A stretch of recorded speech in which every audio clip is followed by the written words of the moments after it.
तो अपना ordinary differential equation हो गया। अब नेक्स्ट टॉपिक हम लोग स्टार्ट करते हैं, पार्शियल डिफरेंशियल इक्वेशन। ठीक है, पार्शियल डिफरेंशियल इक्वेशन।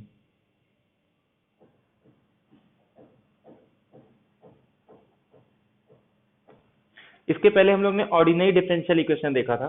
तो ऑर्डिनरी डिफरेंशियल इक्वेशन में क्या था, एक ऐसा इक्वेशन जिसके अंदर जो भी डेरिवेटिव होंगे वो सारे ऑर्डिनरी डेरिवेटिव होंगे। बट अब क्या होगा कि अब एक ऐसा इक्वेशन जिसके अंदर पार्शियल डेरिवेटिव होंगे, किसके, एक इंडिपेंडेंट वेरिएबल जिसमें वन और मोर इंडिपेंडेंट वेरिएबल होंगे, एंड जो इंडिपेंडेंट वेरिएबल होंगे ना वो हमेशा क्या होंगे, मोर देन वन होंगे, and more than one independent variable. तो इसी से डिसाइड होता है कि किसी डिफरेंशियल इक्वेशन को हम लोग पार्शियल डिफरेंशियल इक्वेशन बोलेंगे या ordinary differential equation. Ordinary differential equation का डेफिनेशन क्या देखा था हम लोग ने, एक ऐसा इक्वेशन जिसके अंदर जो डेरिवेटिव होते हैं वो सारे ऑर्डिनरी डेरिवेटिव होते हैं। ऑर्डिनरी डेरिवेटिव मतलब जिसमें डिपेंडेंट हो सकता है एक से ज्यादा होंगे, लेकिन जिसपे डिपेंड करता है इनडिपेंडेंट वेरिएबल वो हमेशा कितने होंगे, सिर्फ एक होंगे।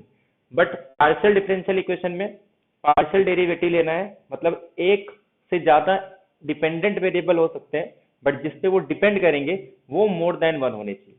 जैसे for example z is a function of x y. तो अब ये z कितने वेरिएबल पे डिपेंड कर रहा है, टू वेरिएबल पे। तो इसको हम लोग क्या बोलेंगे, एक ऐसा इक्वेशन जिसमें डिपेंडेंट वेरिएबल डिपेंड करता है टू वेरिएबल पे या टू इंडिपेंडेंट वेरिएबल पे, ऐसे इक्वेशन को हम लोग क्या बोलते हैं, पार्शियल डिफरेंशियल इक्वेशन। जैसे for example Z X X plus Z Y is equal to zero और Z is a function of x Y. अब जेड किस पे डिपेंड कर रहा है, दो इंडिपेंडेंट वेरिएबल पे। तो जिसमें जिसने भी इसके डेरिवेटिव हो सारे कैसे डेरिवेटिव, अब पार्शियल डेरिवेटिव है। ठीक है, तो इस डिफरेंशियल इक्वेशन को हम लोग क्या बोलेंगे, पार्शियल डिफरेंशियल इक्वेशन। क्लियर है सबको ये?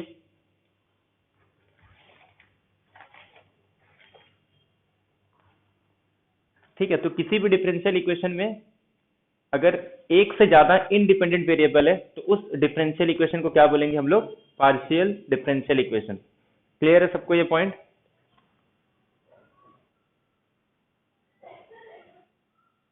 तो सिर्फ किस पे डिपेंड करता है ये, इंडिपेंडेंट वेरिएबल पे। अब इसमें अपने को सबसे पहले क्या करना है, क्लासिफिकेशन करना है किसका, पार्शियल डिफरेंशियल इक्वेशन का। तो सबसे पहले हम लोग फर्स्ट ऑर्डर का पार्शियल डिफरेंशियल इक्वेशन देखते हैं। First order partial differential equation. और कितने इंडिपेंडेंट वेरिएबल होंगे, टू इंडिपेंडेंट वेरिएबल से।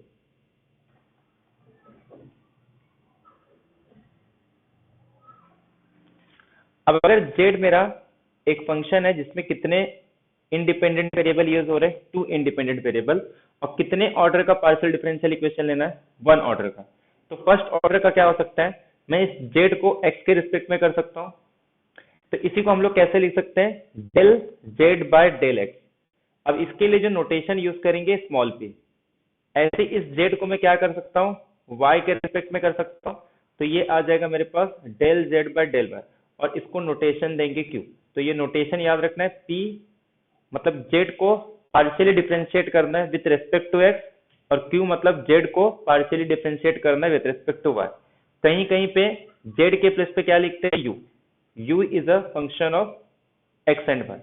तो वहां पे ux होगा, इसका मतलब भी p होगा, और uy का मतलब q होगा। कहीं कहीं पे z यूज किया रहेगा, कहीं कहीं पे u यूज किया रहेगा। तो u को जब x के रिस्पेक्ट में करेंगे, या फिर कोई भी डिपेंडेंट वेरिएबल जो डिपेंड करता है टू वेरिएबल पे, अगर उसको x के रिस्पेक्ट में डिफरेंशिएट करेंगे तो उसका नोटेशन स्मॉल p, अगर उसको y के रिस्पेक्ट में करेंगे तो उसका नोटेशन q होगा। तो पहले तो ये नोटेशन क्लियर है सबको, p एंड q।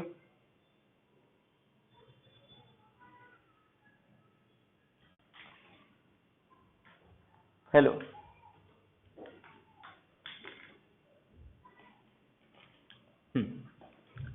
तो अब अपने को क्या करना है, अगर कोई फर्स्ट ऑर्डर का पार्शियल डिफरेंशियल इक्वेशन है तो उसको क्लासीफाई कैसे करेंगे। अब इसमें कितने यूज हो रहे हैं अपने पास, total X Y Z P Q Z, ये टोटल मेरे पास 5 वेरिएबल हो गए, एक्स वाई जेड और पी क्यू। पी क्या है, जेड को विथ रिस्पेक्ट टू एक्स, और क्यू मतलब जेड को विथ रिस्पेक्ट टू वाई।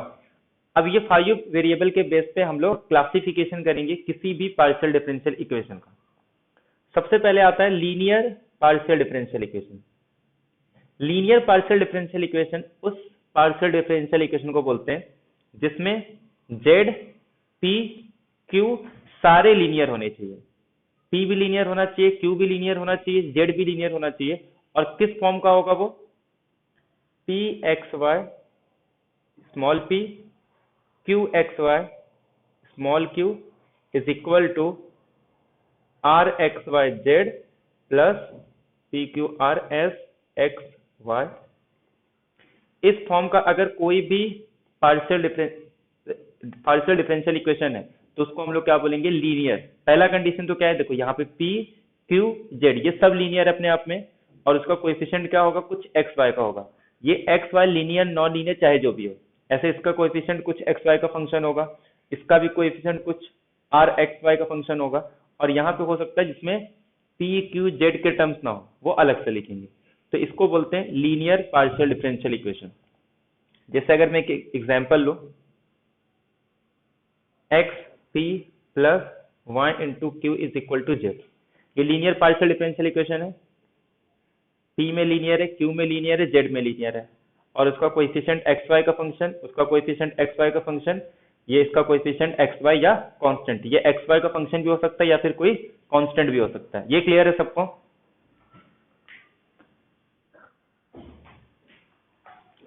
ऐसे सेकंड आता है अपने पास कॉसी लीनियर और एक semi linear.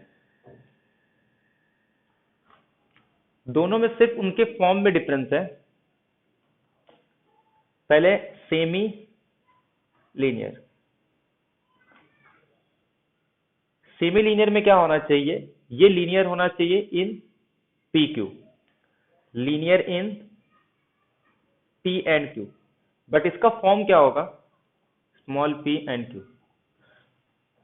p X Y p q x Y q is equal to are x Y Z. इसको हम लोग बोलते हैं semi linear partial differential equation. अब ये p में भी लीनियर है, q में भी लीनियर है, लेकिन z में लीनियर नहीं है। बट ध्यान रखना है, इसका जो कोएफिशिएंट है ना, वो सिर्फ एक्स वाई का फंक्शन होना चाहिए। यहाँ पे q का जो कोएफिशिएंट है वो सिर्फ x और y का फंक्शन होना चाहिए। तो जो भी इस फॉर्म में होगा उसको बोलते हैं semi linear partial differential equation. ये क्लियर है सबको।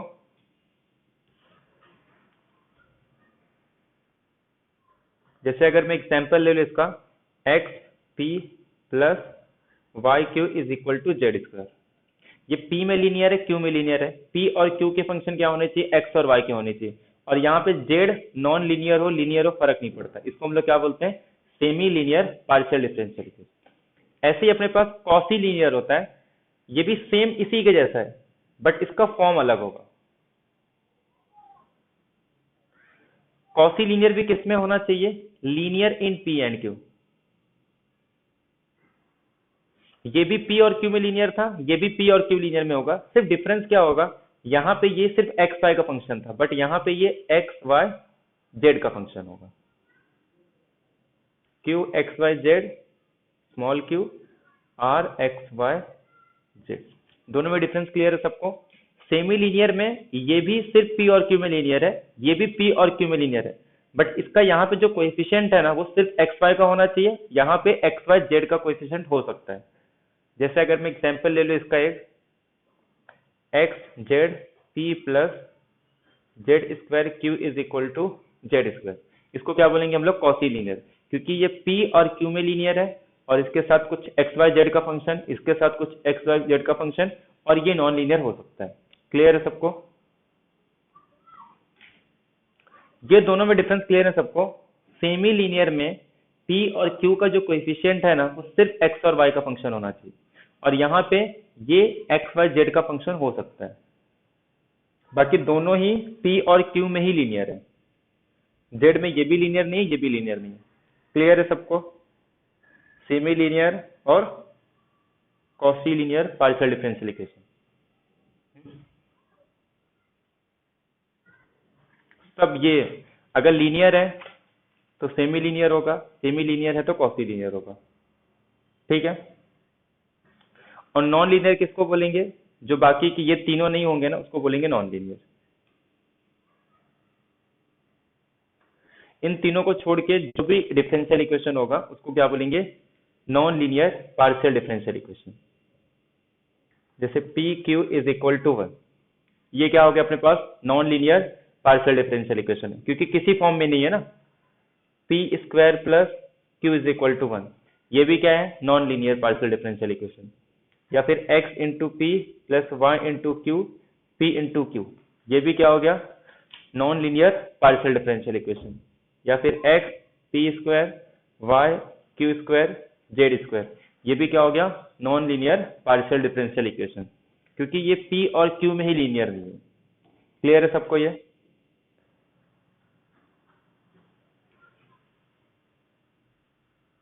हम्म।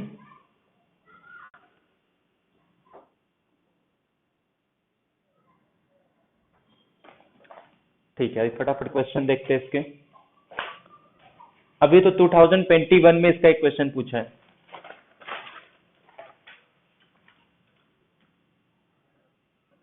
द पार्शियल डिफरेंशियल इक्वेशन, बोलो क्या है ये?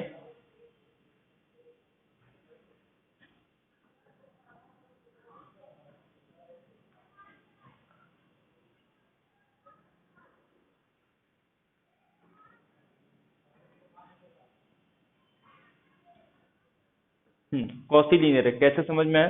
Del z by del x मतलब p, del z by del y मतलब q। यहाँ पे ये जेड में लीनियर नहीं है, इसका मतलब लीनियर नहीं हो सकता। अब इसके बाद p का जो कोएफिशिएंट है, अगर उसमें जेड आ गया या जेड नॉन लीनियर है तो उसको क्या बोलेंगे? Quasi linear. क्लियर है सबको?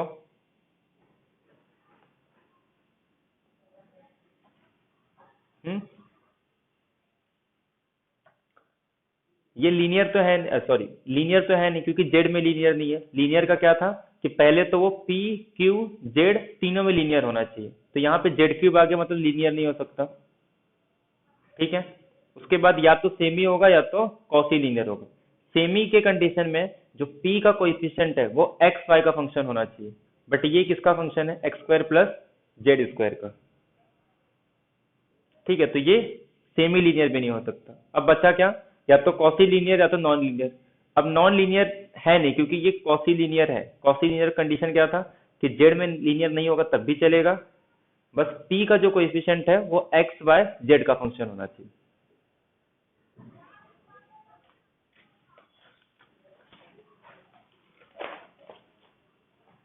2020 में भी पूछा है, बताओ इसका आंसर क्या आएगा? The partial differential equation ut plus u x is equal to u square. जैसे एक्स वाई यूज करते हैं, यहाँ पे टी एक्स यूज किया है। एक्स के प्लेस पे टी, वाई के प्लेस पे एक्स।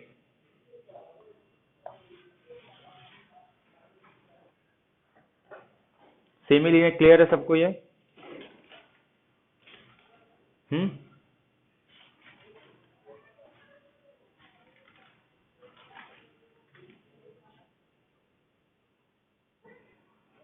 किसको? हाँ, लेकिन ऑप्शन में नहीं है ना, ऑप्शन में नहीं दिया है ना। ठीक है, तो क्या आ जाएगा? ये सेमी लीनियर। क्लियर है सबको ये?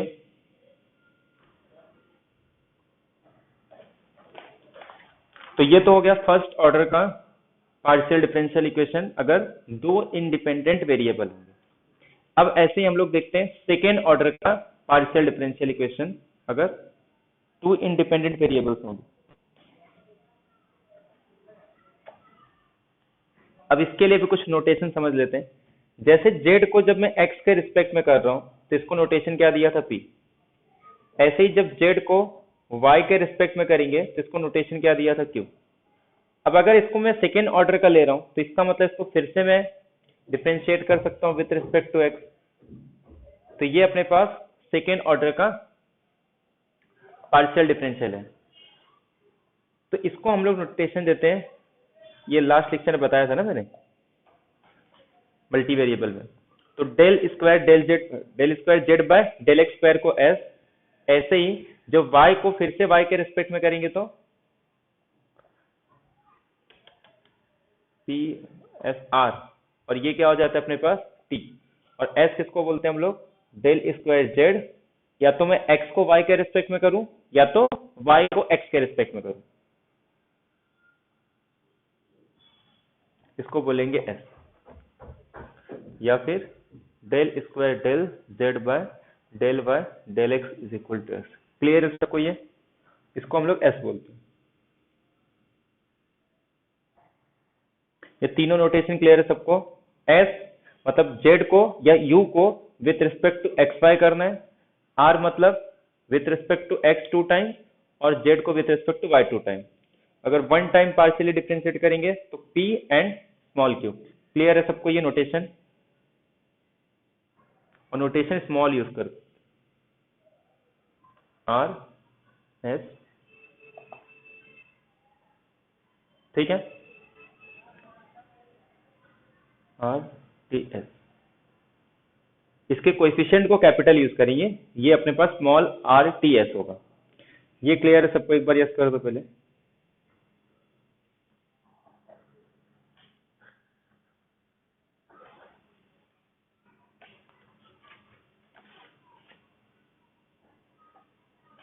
तो अब क्या करना है, क्लासिफिकेशन करना है सेकेंड ऑर्डर का। अगर कोई पार्शियल डिफरेंशियल इक्वेशन होगा तो अगर मैं इसका जनरल फॉर्म लिखूं तो इसमें क्या क्या टर्म हो सकते हैं, एक तो आर का टर्म हो सकता है और उसका कुछ कोएफिशिएंट, ऐसे एस हो सकता है उसका कुछ कोएफिशिएंट होगा कैपिटल एस, ऐसे स्मॉल टी होगा जिसका कोएफिशिएंट कैपिटल टी, और उसके बाद कुछ f x Y Z P Q is equal to 0, और जिसमें ये जो आर एस टी है वो क्या होंगे, एक्स वाई जेड के फंक्शन होंगे। क्लियर है सबको ये जनरल फॉर्म हो गया। हाँ सब कैपिटल लेटर है, मतलब ये कुछ एक्स वाई जेड के फंक्शन होंगे। जैसे वहां पे था ना, हम लोग वहां पे तो जनरल फॉर्म देखे थे, पी एक्स वाई लिए थे ना, ऐसे ये भी है। ठीक है, अब हम लोग इसको क्लासीफाई करते हैं, एक एलिप्टिकल,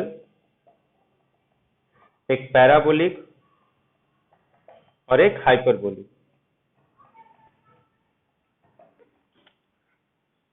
ये इस पे तो डिपेंड ही नहीं करता, ये सिर्फ आर एस टी पे डिपेंड करता है। अगर एस स्क्वायर माइनस 4 RT अगर ये लेस देन 0 होगा तो उस डोमेन पे एलिप्टिक होगा। एस स्क्वायर माइनस 4 RT अगर ये ग्रेटर देन 0 है, उस केस इक्वल टू 0 है तो उस केस में पैराबोलिक, और एस स्क्वायर माइनस 4 RT अगर ग्रेटर देन 0 है तो हाइपरबोलिक। मतलब ये पॉजिटिव तो हाइपरबोलिक, ये इक्वल 0 तो पैराबोलिक, और निगेटिव तो एलिप्टिक। ठीक है, ये इससे रिलेटेड क्वेश्चन हर एग्जाम में देखने को मिलते हैं, चाहे गेट हो, नेट हो, सेट हो। ठीक है, क्लियर है सबको ये।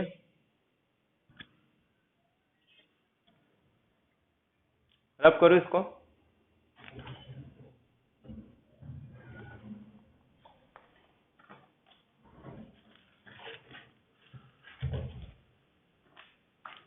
तो 2021 का क्वेश्चन है ये, कि अपने को एक सेकेंड ऑर्डर का पार्शियल डिफरेंशियल इक्वेशन दिया है और ये हाइपरबोलिक होगा। हाइपरबोलिक मतलब एस स्क्वायर माइनस 4 RT 0 आना चाहिए। तो किस डोमेन पे वो हाइपरबोलिक होगा, सॉरी हाइपरबोलिक है ना, greater than equal to 0। Hyperbolic मतलब पॉजिटिव आना चाहिए, s square minus 4 RT positive आना चाहिए, उस केस में ये हाइपरबोलिक होगा।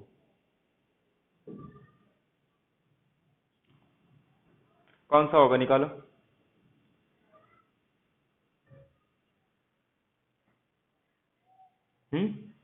एक्स वाई आ रहा है, तो जब एक्स वाई पॉजिटिव होगा उस केस में ये हाइपरबोलिक होगा, तो सी ऑप्शन करेक्ट है। सबका आ रही है।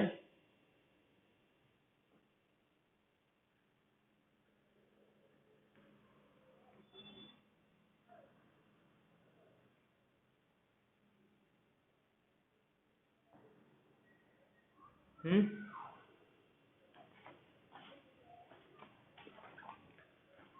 सबका आ रहा है सी ऑप्शन, चेक करो।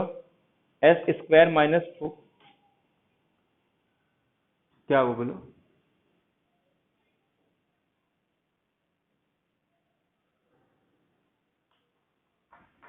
क्या दिया अपने को, x into minus y u y y plus, ये गिवन है ना अपने को, ठीक है। अपने को क्या निकालना है, S square minus 4RT। S का टर्म तो है ही नहीं अपने पास ना, एस का टर्म नहीं, तो मतलब 0 माइनस 4, आर क्या दिया है अपने को, एक्स, टी क्या दिया है, -1, तो माइनस माइनस प्लस, सिर्फ क्या आ रहा है, 4xy। ये हाइपरबोलिक कब होगा, जब 4xy निगेटिव होगा। 4 तो निगेटिव होगा नहीं, इसका मतलब किसको निगेटिव होना पड़ेगा, xy लेस देन 0। तो ये ऑप्शन होगा, ऑप्शन नंबर सी। क्लियर है सबको ये? रुको रुको रुको, हाइपरबोलिक है ना, पॉजिटिव, एलिप्टिक के लिए निगेटिव आएगा, हाइपरबोलिक है तो पॉजिटिव। क्लियर है सबको ये? तो x इंटू वाई का प्रोडक्ट ग्रेटर देन 0 होना चाहिए। अच्छा, यही क्वेश्चन अगर मान लो एमएसक्यू में होता, अगर इसमें और ऑप्शन दिया होता कि x is greater than 0, y greater than 0, x is less than 0, y is less than 0, तो ये ऑप्शन भी करेक्ट होता और ये ऑप्शन भी करेक्ट होता। क्लियर है सबको ये? समझ में आया ये? क्योंकि फर्स्ट ऑप्शन भी करेक्ट है, लेकिन ये ज्यादा करेक्ट होगा क्योंकि इसमें ये इन जनरल आ गया ना। अगर एमएसक्यू होता तो ये दोनों ऑप्शन को भी हम लोग टिक कर सकते हैं, क्योंकि इससे दोनों ऑप्शन हो जाएंगे ना। क्योंकि अगर मैं ए को टिक कर रहा हूँ ना, तो फिर डी को भी टिक करना पड़ेगा। तो ए और डी को टिक करने से अच्छा है मैं इसको टिक कर दूं, इसमें दोनों आ जाएंगे ना। एक्स इंटू वाई पॉजिटिव, इसका मतलब ये भी आ जाएगा और ये भी इंक्लूड है। लेकिन अगर ये एमएसक्यू का क्वेश्चन होता तो अपने को ये दोनों भी टिक करना पड़ता, ये याद रखना है। तो एमएसक्यू में इसको देंगे, एमसीक्यू में अगर एमएसक्यू होता तो ये तीनों ऑप्शन उसके करेक्ट होते, ए सी एंड डी ऑप्शन करेक्ट होता।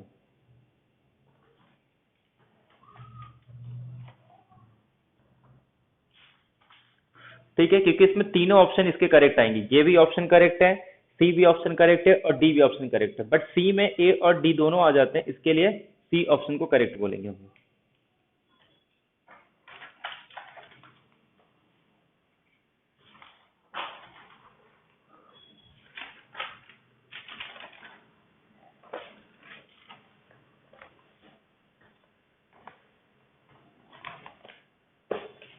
तो 2021 में भी आया है, इसका क्या आएगा बोलो?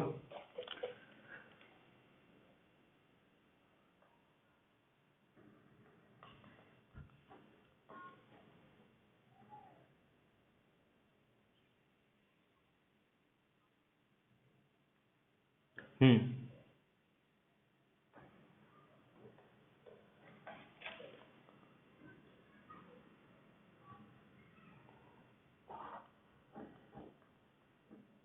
हम्म, एलिप्टिक नहीं आएगा।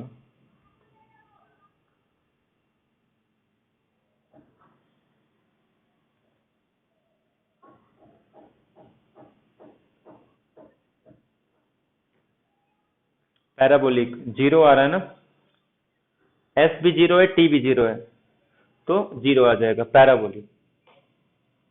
जब एस और टी जीरो आता है ना, या फिर एस और उसके साथ में या आर जीरो आ जाए या टी, दोनों में से अगर एक और जीरो आ गया ना, उस केस में हमेशा क्या आएगा, पैराबोलिक। चेक करने की जरूरत नहीं है, ठीक है।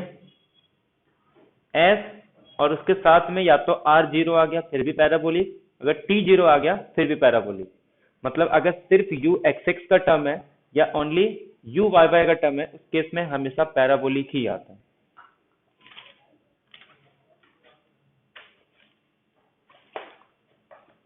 इसका।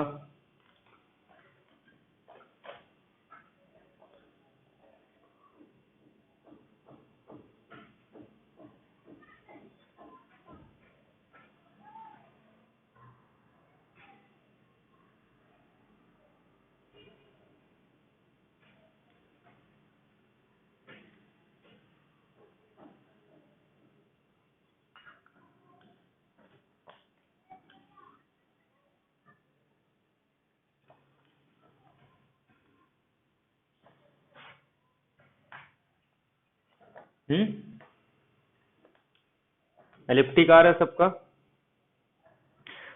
-20 आ रहा है ना, -20 और कांस्टेंट है, मतलब डिपेंड भी नहीं करेगा, हर केस में निगेटिव आएगा, तो एलिप्टिक। मतलब देखो 2021 में भी आया है, 2020 में भी आया था, 2019 में भी आया है, उसके बाद 2018 में भी आया है।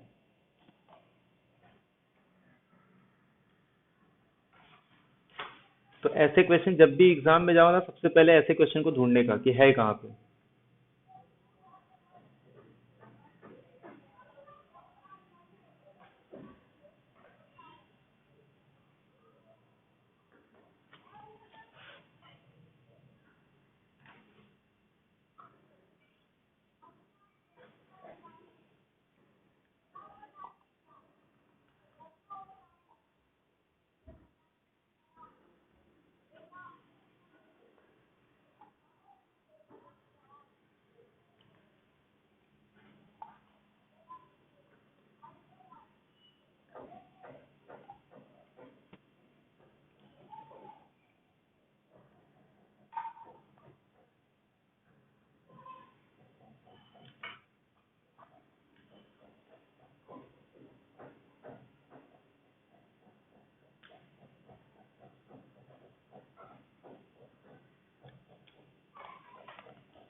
क्या आया, मैसेज करो, कौन सा ऑप्शन है।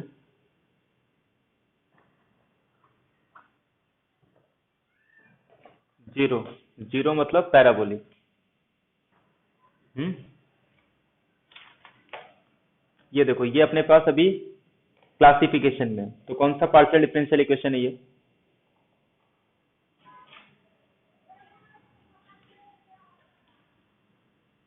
हो गया ना।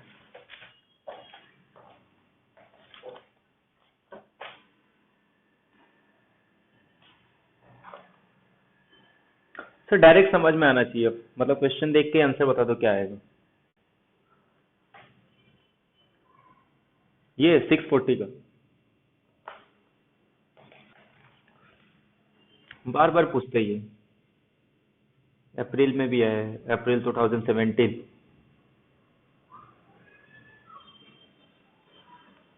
21, 20, 19, 18, 17, क्या आ रहा है, b² s² -4, माइनस आएगा, एलिप्टिक ना। -16 की -12, -12 आएगा ना, 2 का स्क्वायर 4, -4 इंटू 4 16, -12, तो निगेटिव आएगा, इसका मतलब एलिप्टिक ऑन r²।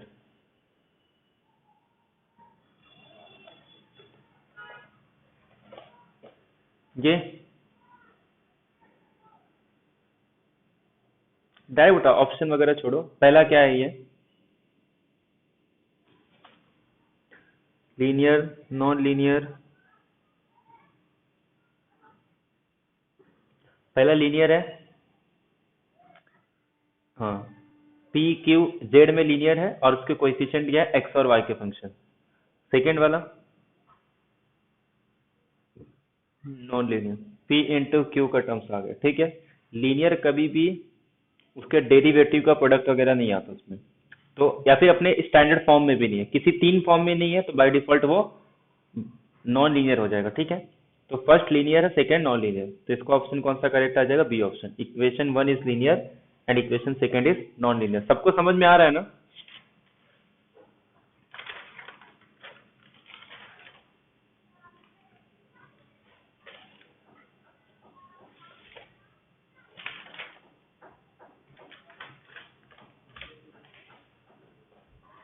ये बताओ, फिर नेक्स्ट टॉपिक करते हैं।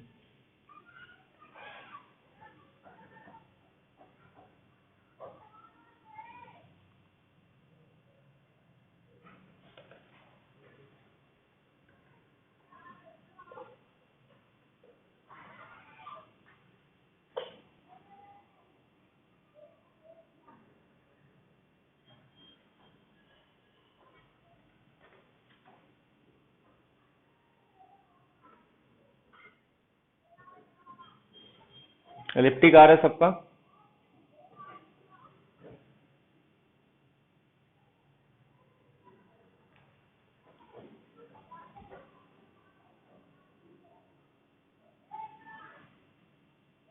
हम्म,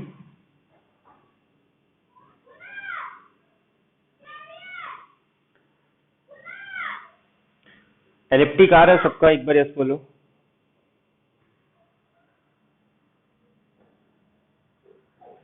हम्म,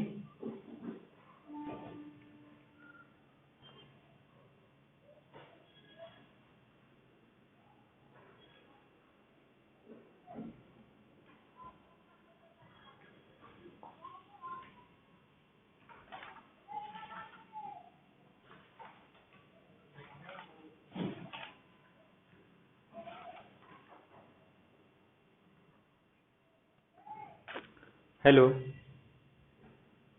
हाइपरबोलिक नहीं आएगा, एलिप्टिक एलिप्टिक आएगा। हाँ तो एलिप्टिक हुआ ना?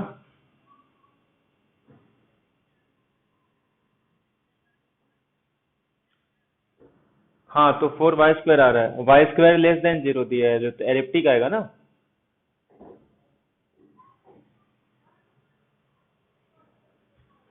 ये देखो इसमें अपने पास क्या है, एक्स वाई का टर्म तो है ही नहीं, तो इसका मतलब ये माइनस माइनस प्लस, ये माइनस पहले से ही है और फॉर्मूले वाला माइनस प्लस हो जाएगा, तो सिर्फ y² और वो 4। तो 4 y² क्या होगा? 4 तो निगेटिव हो नहीं सकता, y² को ये खुद ही निगेटिव बोल रहा है। और हाँ, y² दिया है, इसका मतलब खुद से अपने को पॉजिटिव नहीं लेना है। अगर मैं y को इन केस √-2 ये टाइप का ले लूँ, तो उसका स्क्वायर करेंगे तो निगेटिव आता है ना।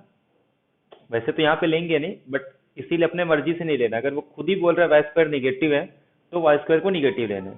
तो 4 y² निगेटिव आएगा, मतलब एलिप्टिक इक्वेशन। क्लियर है सबको ये? अगर ये नहीं दिया अगर ये नहीं दिया होता ना, तब हम लोग क्या लेते? पैराबोलिक।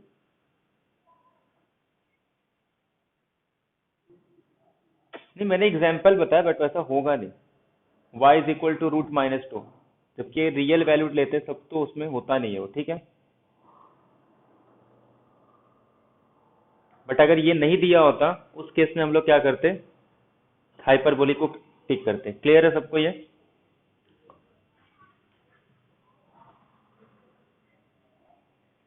ये जस्ट वेरिएबल है, जैसे हम लोग बहुत जगह यूज पुट करते हैं ना। जैसे कोई वैल्यू अगर निगेटिव में है, तो उसको हम लोग एक नया -m करके y पुट कर देते हैं, वो वैसा जैसे उसमें करते हैं ना स्टर्म लिवली प्रॉब्लम में, वो टाइप का है ये।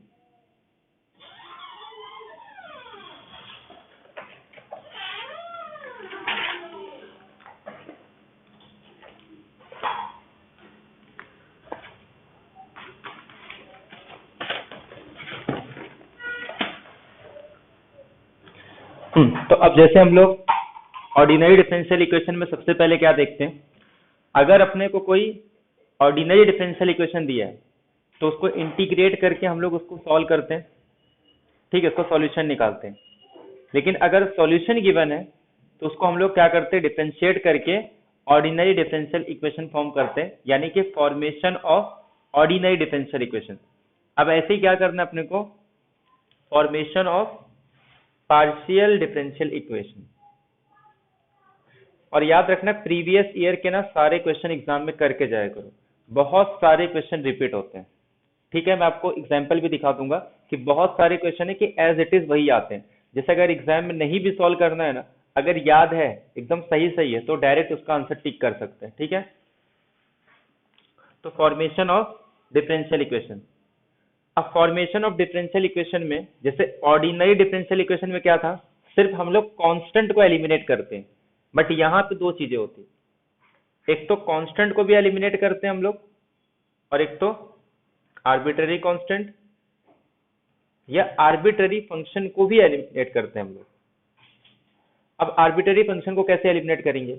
जैसे अगर मैं बोल रहा हूँ fxy = y है, अगर मैं इसको पार्शियली डिफरेंशिएट करूं विथ रिस्पेक्ट टू x, तो इसका आंसर क्या आएगा? 0 आ रहा है ना। मतलब ये फंक्शन था, फिर भी इसका इंटीग्रेशन सॉरी डेरिवेटिव 0 आ रहा है, जबकि ऐसा ऑर्डिनरी डेरिवेटिव के अंदर नहीं होता। अगर वो वेरिएबल है, तो उसका डेरिवेटिव कभी 0 नहीं आता, लेकिन पार्शियल डेरिवेटिव के अंदर अगर ये y का फंक्शन है, मैं इसको विथ रिस्पेक्ट टू x करूँ तो 0 आएगा। यही अगर y प्लस एक्स होता तो इसका आंसर क्या आता 1, लेकिन इसका मतलब कुछ y का भी फंक्शन है ना ये। ठीक है, क्लियर है सबको ये कि अगर g ऑफ y का फंक्शन होगा, अगर मैं इसको इंटीग्रेट करूं तो ये y और यहाँ पे कुछ gy का फंक्शन होगा, क्योंकि जब मैं इसको x के रिस्पेक्ट में डिफरेंशिएट कर रहा हूं तो y का जो भी टर्म है वो हमेशा 0 आ जाता है। तो दो चीजें एलिमिनेट करते हैं, एक तो आर्बिटरी कांस्टेंट को एलिमिनेट करते हैं और एक तो आर्बिटरी फंक्शन को एलिमिनेट करते हैं। अब इसमें कुछ कंडीशन याद रखना है, जैसे कि आर्बिटरी कांस्टेंट अगर उसके नंबर ऑफ इंडिपेंडेंट वेरिएबल से ग्रेटर है, इक्वल है या लेस देन है। तो आर्बिटरी कांस्टेंट और जो इंडिपेंडेंट वेरिएबल्स होंगे ये लेस देन भी हो सकता है, इक्वल भी हो सकता है और ग्रेटर देन भी होगा। अगर ये लेस देन है ना तो उस केस में क्या होगा, इसके पास फर्स्ट ऑर्डर का पार्शियल डिफरेंशियल इक्वेशन बनेगा। ठीक है, अगर आर्बिटरी कांस्टेंट लेस देन है तो इस केस में फर्स्ट ऑर्डर का डिफरेंशियल इक्वेशन बनेगा, पार्शियल डिफरेंशियल इक्वेशन, और वो जरूरी नहीं कि एक ही होगा, मतलब एक से ज्यादा पार्शियल डिफरेंशियल इक्वेशन फॉर्म कर सकते हैं। क्लियर है? ठीक है, इसका एक यूनिक आंसर नहीं आएगा। अगर इक्वल आ रहा है उस केस में जो फर्स्ट ऑर्डर का पार्शियल डिफरेंशियल इक्वेशन बनेगा, ठीक है, और वो भी यूनिक बनेगा। अगर मैं इसके सेकेंड ऑर्डर का निकाल रहा हूं, मान लो अगर कॉम्प्लिकेटेड है और उसको एलिमिनेट नहीं कर पा रहे तो हम लोग क्या करेंगे, इसको सेकेंड टाइम डिफरेंशिएट करेंगे, बट उस केस में वो हो सकता है कि यूनिक ना हो। थर्ड, अगर ग्रेटर देन है ना तो ये कभी भी फर्स्ट ऑर्डर का डिफरेंशियल इक्वेशन नहीं बनेगा, मतलब ये more than first order partial differential equation not unique, और वो भी यूनिक नहीं होगा।